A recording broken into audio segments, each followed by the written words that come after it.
అనుకున్న టైంకి రావట్లేదు కానీ ఈ వారమే వస్తున్నారు. ఇంతకి ఏమనుకున్నాం, ఏం వస్తుంది అనుకుంటున్నారు కదా, చెప్తాను వినండి. నవంబర్ 20న గేమ్ చేంజర్ సినిమా నుంచి థర్డ్ సింగిల్ అయితే రిలీజ్ అయిద్దని అయితే మనం అయితే మాట్లాడుకున్నాం. కానీ నవంబర్ 20న సాంగ్ అయితే రిలీజ్ అవ్వట్లేదని గేమ్ చేంజర్ సినిమాకి సంబంధించిన పిఆర్ అయితే కన్ఫర్మ్ చేసేసాడు. కానీ ఫ్యాన్స్ అయితే ఎటువంటి డిసప్పాయింట్ అయితే పడాల్సిన అవసరం అయితే లేదు. ఎందుకయ్యా అంటే నిన్న తమనన్న ఒక ట్వీట్ అయితే వేశాడు. ఆయన ట్వీట్ లో ఏం వేశాడయ్యా అంటే ఆయన బర్త్డే కి విషెస్ చెప్పిన వాళ్ళందరికీ థ్యాంక్స్ చెబుతూ it's a game changing week again, త్వరలోనే అప్డేట్స్ తో మీ ముందుకైతే వస్తామని తమనన్న అయితే ట్వీట్ అయితే వేశాడు. కాబట్టి సాంగ్ కి సంబంధించిన అప్డేట్ అయితే ఖచ్చితంగా ఈ వీక్ లో అయితే ఉంది. అలాగే సాంగ్ ఎప్పుడు రిలీజ్ అయిద్దా అనేది అప్డేట్లు అయితే మనకైతే చెప్తారు. మాక్సిమం సాంగ్ అయితే నెక్స్ట్ వీక్ లోనే రిలీజ్ అయింది. ఎందుకయ్యా అంటే సాంగ్ కు ముందు మనకైతే ప్రోమో అయితే ఇస్తారు కదా, కాబట్టి ఖచ్చితంగా అప్డేట్ ఇచ్చిన ఒక 5 రోజులకైతే సాంగ్ అయితే రిలీజ్ అయింది. ఎలాగో టీజర్ వచ్చి ఇంకా 15 రోజులు కూడా అవలేదు కాబట్టి సాంగ్ అయితే ఒక 5-6 రోజులు ఎదరికి జరిపారు అనేది వాస్తవం.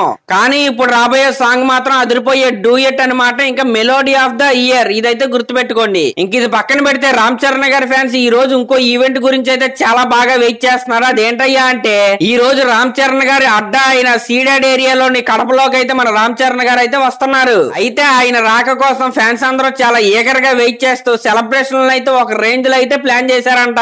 సరే ఇదంతా మాకు తెలుసులే గానీ నిన్న బ్యానర్స్ అంతా కట్టారుగా, మేము ఆల్రెడీ చూసేసాం. ఆయన ఏ టైం కి వస్తున్నాడో చెప్పంటారు కదా. మన global star mega power star Ram Charan గారు ఈ రోజు సాయంత్రం 4:30 గంటలకు అయితే కడప ఎయిర్పోర్ట్ కి అయితే రీచ్ అవబోతున్నాడు. ఆల్రెడీ ఫ్యాన్స్ అందరూ ఎయిర్పోర్ట్ నుంచి దర్గా వరకు ఒక హ్యూజ్ ర్యాలీని అయితే ప్లాన్ చేసేసారు కూడా. ఎలాగో టైం అయితే తెలిసిపోయింది కాబట్టి కడప రామ్ చరణ్ గారి ఫ్యాన్స్ అయినా లేకపోతే చుట్టుపక్కల ఫ్యాన్స్ ఎవరైనా ఉంటే రామ్ చరణ్ గారిని చూసే అవకాశం అయితే మీకైతే దొరికింది. ఈ అవకాశాన్ని సద్వినియోగం చేసుకుంటారని నేనైతే కోరుకుంటున్నా. అలాగే కడప రామ్ చరణ్ గారి ఫ్యాన్స్ ఎవరైనా ఉంటే కింద కామెంట్ చేయండి. అలాగే నా ఛానల్ కనుక మీరు ఫస్ట్ టైం చూస్తున్నట్టే సబ్స్క్రైబ్ చేసుకుని అలాగే ఒక లైక్ అయితే చేయండి. Thank you.